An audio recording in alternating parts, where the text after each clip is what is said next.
Começa agora o programa Espírito e Vida, uma produção da Federação Espírita do Rio Grande do Norte.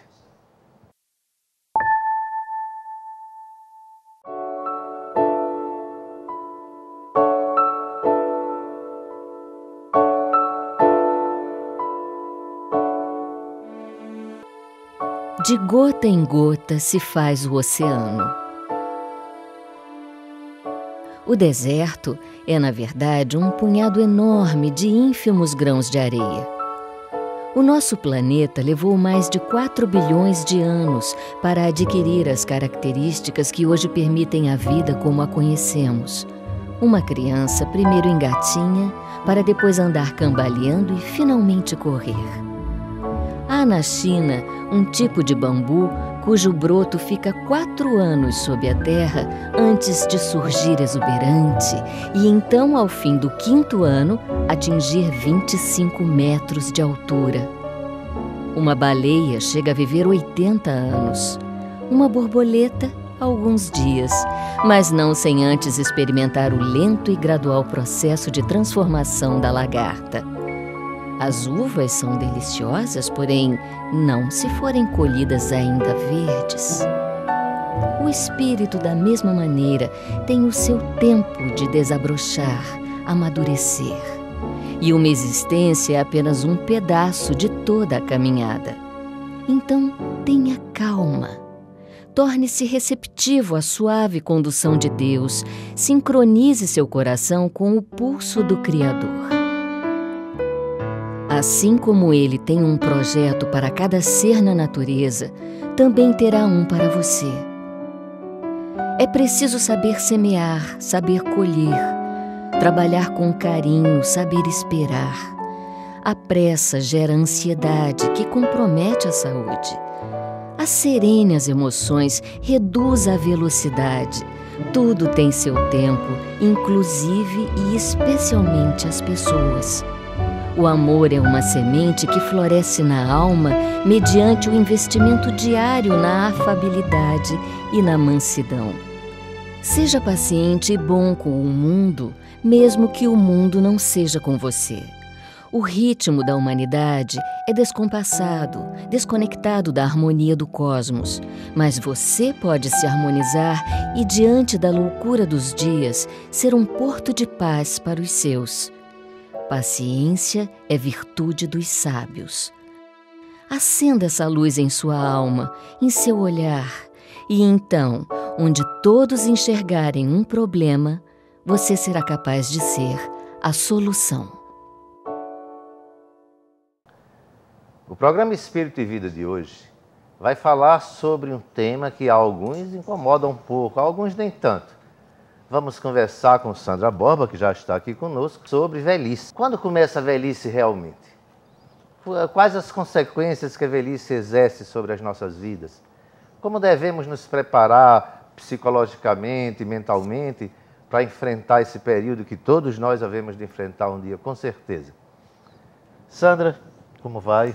Olá, Nila, satisfação retornar ao Espírito e Vida. Ótimo. A nossa conversa caracterizando. O que é velhice? O que é que define a velhice? A partir de que idade a gente entra nisso que hoje chamam feliz idade? Para uns não é uma felicidade, né? Mas há muitas teorias a respeito do assunto. Inclusive teorias que afirmam, sob o ponto de vista celular, que nós envelhecemos ou começamos a envelhecer quando nascemos, né? Mas, sob o ponto de vista mais social, se estabelece geralmente a faixa etária a partir dos 60 anos para se dizer que o indivíduo está no processo de envelhecimento. E, obviamente, nós teremos muitas características para definir esta fase, características na área mais biológica, características psicológicas, emocionais, e tudo isso, obviamente, vai ser extremamente variável de cultura para cultura, também de grupo para grupo e até mesmo de clima para clima, considerando-se, por exemplo, que nós temos hoje um recorde de uma francesa que viveu até os 122 anos de idade, sendo a marca de quem viveu mais tempo. Mas a expectativa de vida cada vez é maior, então acreditamos que até o próprio conceito de velhice, a partir de uma definição de certa faixa etária, isso estará daqui a pouquinho mudando em função exatamente também do aumento dessa expectativa. e das condições de vida e também do avanço da medicina, não é? Mas falamos do envelhecimento material. E o espírito envelhece também? Não, o espírito ele amadurece. E o sentido do amadurecimento do espírito é no sentido das suas aquisições. Isso nos faz lembrar uma página muito sensível, escrita pelo Humberto de Campos, o nosso irmão X, pela mediunidade de Francisco Cândido Xavier, e que se encontra na obra Boa Nova. É um capítulo intitulado Velhos e Moços.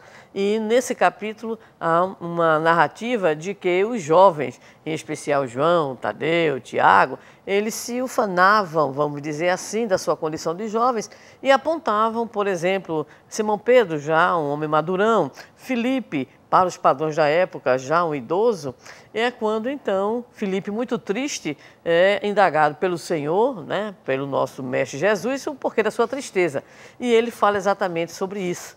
E aí Jesus faz, na narrativa, uma analogia ou uma comparação entre a criatura humana e uma árvore, falando exatamente que a infância seria a ramagem verdejante, que a juventude seria como a flor, mas a velhice seria exatamente o fruto. E sob o ponto de vista espiritual, ainda na mesma narrativa, Jesus diria que, no caso, né, da própria vida material, é como se a velhice representasse o que alguns chamam de o inverno, o ocaso, o declínio, mas que, sob o ponto de vista espiritual, a velhice seria exatamente esse amadurecimento, e um amadurecimento na perspectiva do espírito imortal, que faz com que esse mesmo espírito continue cada vez mais no seu progresso intelecto-moral, alcançando, de fato, a sua perfectibilidade. Seria a primavera, digamos assim. Mas o Brasil envelheceu. Alguns anos atrás, a população do Brasil era predominantemente jovem. Hoje, a expectativa de vida do brasileiro aumentou e a nossa população envelhecida, hoje os números são bem representativos. Isso causa um problema, porque a velhice ainda é um problema. A aposentadoria, o ócio, consequentemente disso, e a muitos causa profunda depressão. Como que a gente poderia conversar com as pessoas orientando, esclarecendo no sentido que a velhice pode ser criativa, pode ser produtiva? Nós temos aí, inclusive, alguns programas, não apenas oficiais, mas também de empresas, sob o ponto de vista da estimulação, por exemplo, ao chamado talento da terceira idade, né? Ou felicidade, como alguns chamam. Na verdade, o Brasil, em 2020, terá uma população idosa muito acentuada. E a Organização Mundial de Saúde, ela prevê que em 2050 nós teremos um fato inédito no planeta, que será exatamente a mesma quantidade de idosos e de crianças, o que será realmente, como nós conversávamos anteriormente, uma mudança completa. Mas, ao mesmo tempo, também é preciso, como você coloca, parar e refletir sobre o sentido da velhice, porque, na verdade, nós não podemos entender a velhice como declínio, apenas a velhice encarada sob o ponto de vista de estar esperando para morrer, né? Existem dimensões ou existem abordagens que requisitam um olhar biológico, obviamente, até para garantir a qualidade de vida. Haja vista que, de forma geral, a criatura, no caso no Brasil, de modo específico, até mais ou menos os 70, 60 anos, ele tem a chamada vida saudável, aproximadamente. Depois começam a aparecer algumas doenças, né? Então, se diz que, geralmente, a partir de 70, você tem pelo menos 3 doenças. A partir dos 80, 5 doenças. E parece que a coisa vai aumentando. Mas é preciso ter um olhar também psicológico, emocional, principalmente numa sociedade do descartável. Nós vivemos uma sociedade do descartável. O que nós observamos é que, geralmente, quando o indivíduo ele sai de uma fase de produtividade econômica, né, ele passa a ser encarado de uma maneira diferente, esquisita, como se estivesse apenas no ócio, como você colocou. As oportunidades não aparecem, embora nós já percebamos no horizonte algumas mudanças. Por exemplo, trabalho voluntário, né, e uma outra atividade produtiva que o aposentado, por exemplo, ele pode realizar e fazer, porque isso tudo significa vida. Vida não é apenas você ter um tempo e uma renda, mesmo que seja mínima, para gastar, mas significa ser útil, ser produtivo, ter inserção social, ter atividades, e isso tudo a própria sociedade tem que superar, sob o ponto de vista principalmente das famílias, essa visão da velhice que nós tínhamos provavelmente, né, lá atrás, né, de que envelhecer seria exatamente uma cadeira, um crochê, ou então um jogo de gamão, né, na praça. Isso não existe mais. Da mesma forma que redimensionamos o próprio sentido da infância, né, hoje, nos dias mais atuais, também temos que refletir um pouco mais sobre o sentido da própria velhice, que tem, vamos dizer assim, a necessidade de se apresentar mais produtiva, com mais qualidade de vida e, obviamente, nós temos que aproveitar os talentos da experiência. Dos coroas, digamos assim. Vamos para o intervalo, voltamos daqui a pouco, ainda conversando sobre velhice com Sandra Borba. Voltamos já.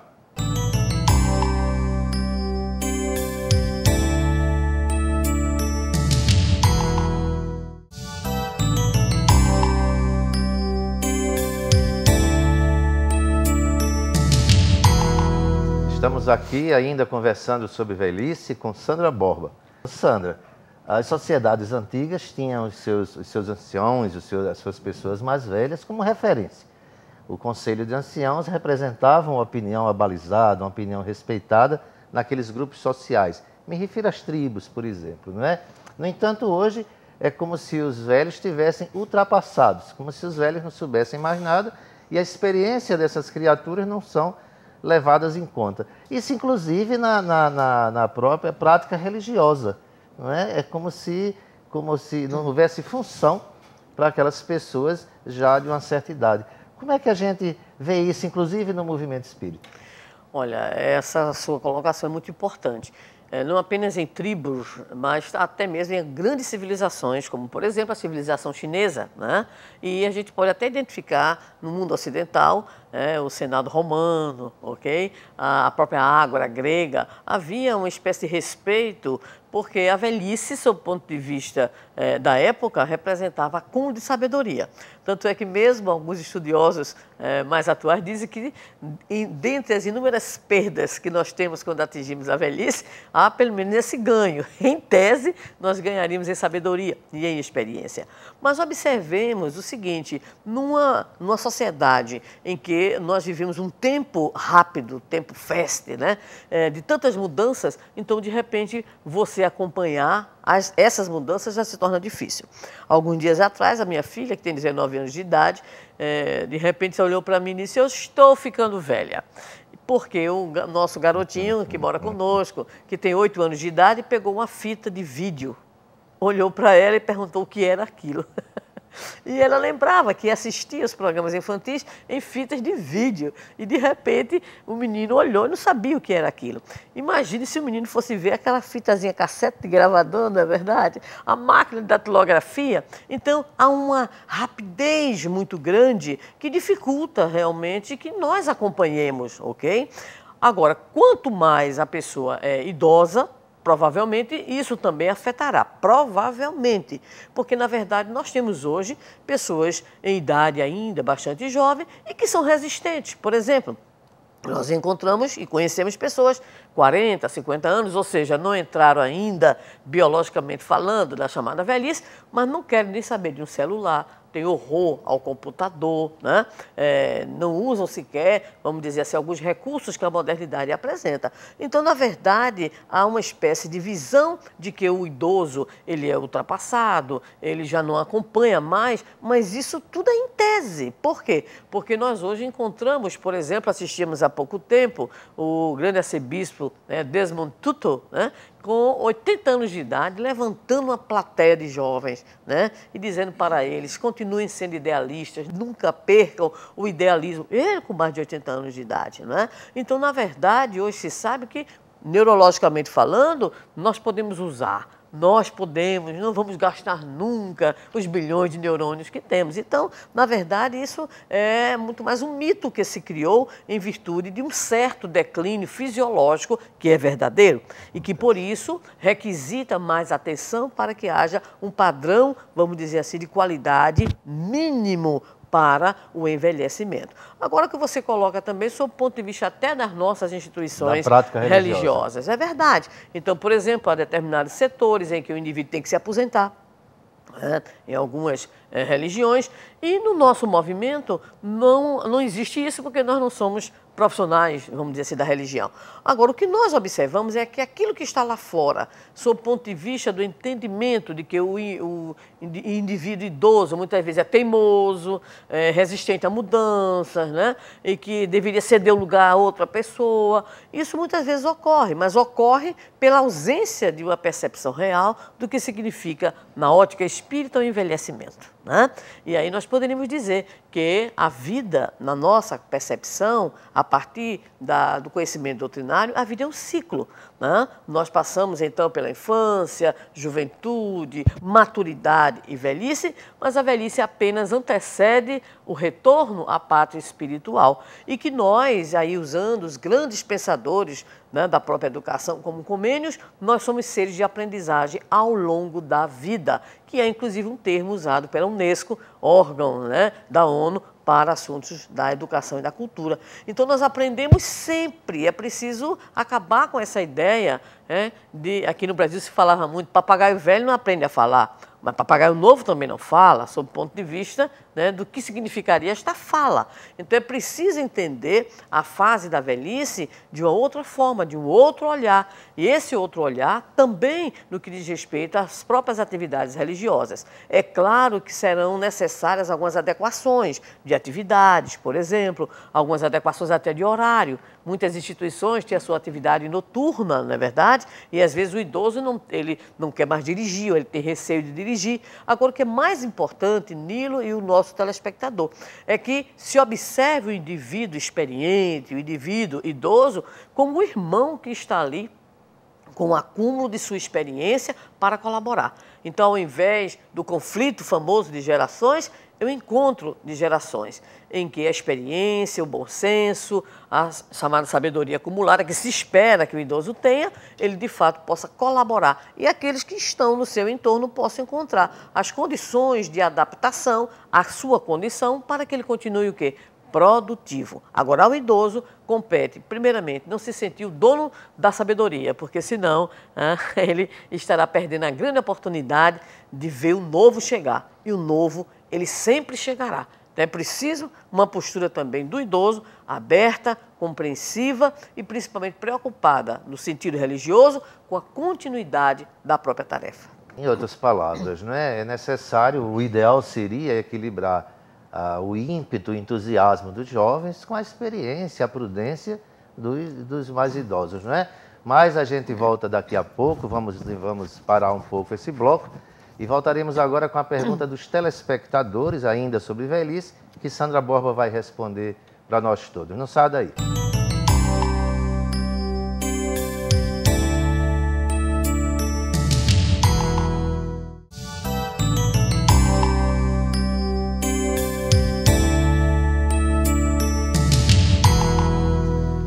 Agora vamos ao quadro O Espírito e Vida Responde.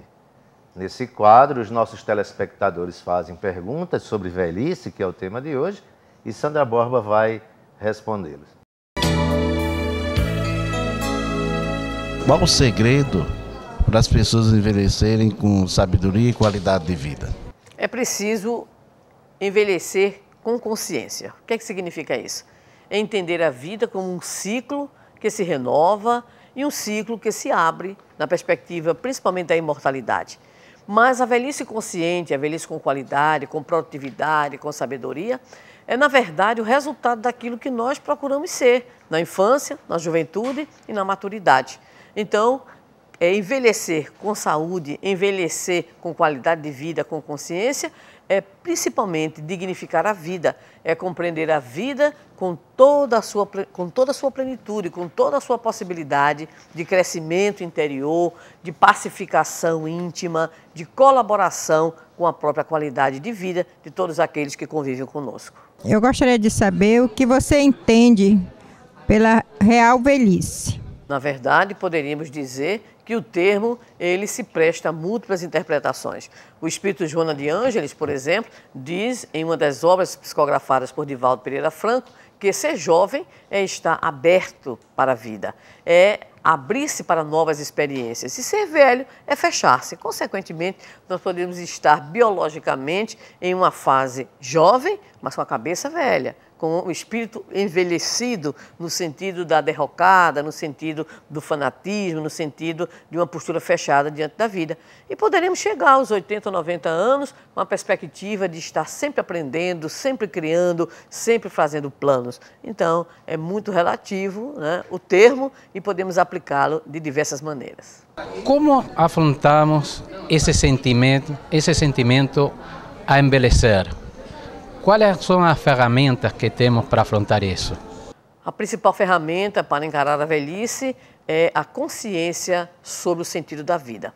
Porque se entendemos a vida apenas como um ciclo de nascer, viver e morrer, nós teremos, obviamente, uma postura. Mas se entendermos que a vida, tal qual a vivemos na Terra, é um ciclo, e este ciclo não apenas integra o nascer, viver e morrer, mas o renascer, nós teremos então uma perspectiva de imortalidade. E essa perspectiva de imortalidade nos fará ver a velhice como um estágio natural, mas que inevitavelmente nos remeterá a um processo que será, curiosamente, inverso no plano espiritual, porque o envelhecimento no plano espiritual se dá na direção contrária. Na medida em que espíritos que somos necessitados da reencarnação, estaremos no plano espiritual, ao desencarnarmos, entre aspas, velhos e idosos, nos preparando para posteriores experiências no campo da própria infância, que representa a consequência da lei divina natural.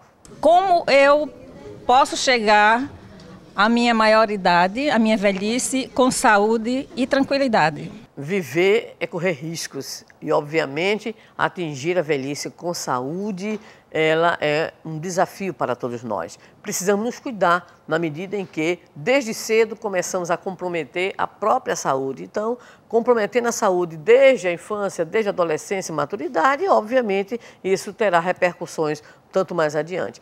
Uma prevenção, uma profilaxia e, principalmente, um investimento em vida com qualidade, no sentido da boa alimentação, da atividade física. E nos lembramos sempre que os médicos atualmente têm dito em relação à própria saúde. Se fizermos tudo direitinho, sob o ponto de vista da medicina, da nutrição, mas se na nossa intimidade nós continuarmos a odiar, continuarmos a não perdoar, continuarmos com a revolta, continuaremos doentes. Então é preciso aliar a qualidade de vida nutricional, biológica, a qualidade de vida moral, emocional, psicológica e principalmente espiritual.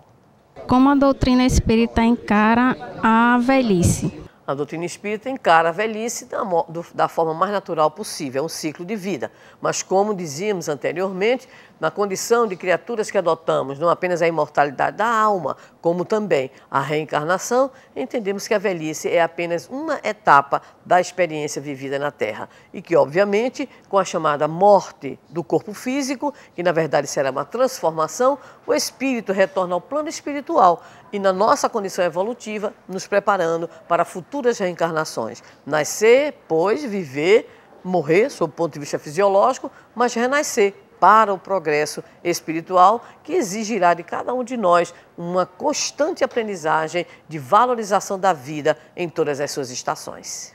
Agradecemos a presença de Sandra Borba em nosso programa. Sandra, mais uma vez, muito obrigado pela sua participação.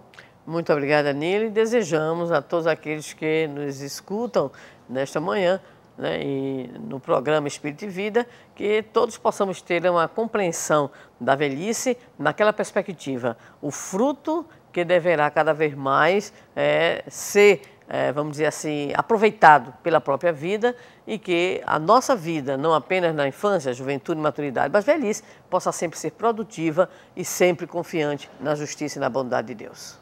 Vamos agora ao último quadro do nosso programa.